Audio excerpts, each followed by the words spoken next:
Coucou de faly miarahaba ny mpanaraka ny page Rijasoamanana daholo indray ary faly mitafa amitsika foana koa de misaotra anao manaraka tsy tapaka ny page tsika.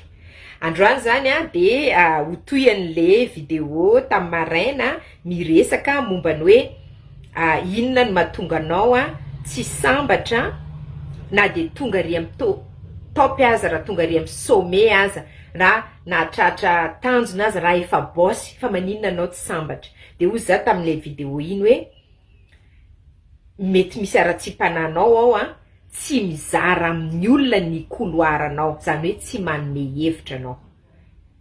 Bon, de ahoana indray raha zany raha fa omenao hevitra le olona nefa tsy manaraka, tsy problemanao tsony zany. Anao tsy ampy anga olana anao, hividy probleman'olona koa anao. Non, atreo ihany ianao. Manome anao satria misy moyen, manana kokoa noho izy anao. De rehefa omenao izy, de avelao izy demerdana. Anao miteny hoe reto ny couloir, manaiky izy, tsara tsy manaiky izy, afaka anao. Fa le anao tsy niteny, de ratsy anao zay. Asa nazonareo? De hoe ahoana fa imbetsaka izy, oui, na imbetsaka azany. Tsy maninona mihitsiny, satria anao efa fa avancé, matoa anao angatahana, de anao efa fa lasa zay. Anao efa fa manana noho izy, matoa anao angatahana. Asa nazonareo le izy. De tsika zany tsy voatery manatena hoe manala-jalon'le olona. Non, tsy vitanao manala-jalon'olona zany, jalonao foana aloha. Karakaraina, zay momba anao karakaraina. Fa tsy nen'le olona mihitsiny.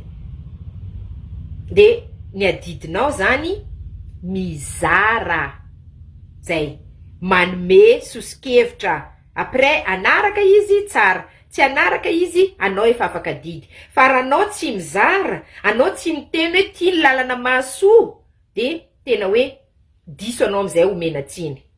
Fa rehefa anao fa nanoro, zay natao hoe afaka didy amin'ny fatana, nandrosiko taitsy ny rehatra. Manome tsy midika mihitsy hoe anao manala an'le olona mijaly. Misy ny olona hoe inavotrable, zany hoe ninona ataonao de izy efa tsy ho avitra. Fa zany tsy midika hoe anao tsy anao ninina. Misy olona fa fahitanao hoe ambavahoana fahafatesana, fa mbola omenao solon-dranom-boankazo anao mamangy anazy amin'ny hôpitaly. Mbola miteny foana koa anao hoe mangatsiatsia, nefa fantatra hoe olona fa ho faty. De ohatran'izany le izy.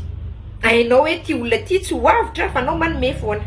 Fa raha anao tsy manome kosa dia nefa ny manana, de io zany mamperitreritra ny moralanao sy ny etikanao sy ny karakterinao. Ok, zay zany le tiako zaraina androany de minsy matoko za fa azonareo le tiako tenenina mikasika an'izay. Ny adiditsika de mizara manome. De raha nahatsara anao de zarao. Azadino misabone amin'ny page Rijasoamanana. Bye bye.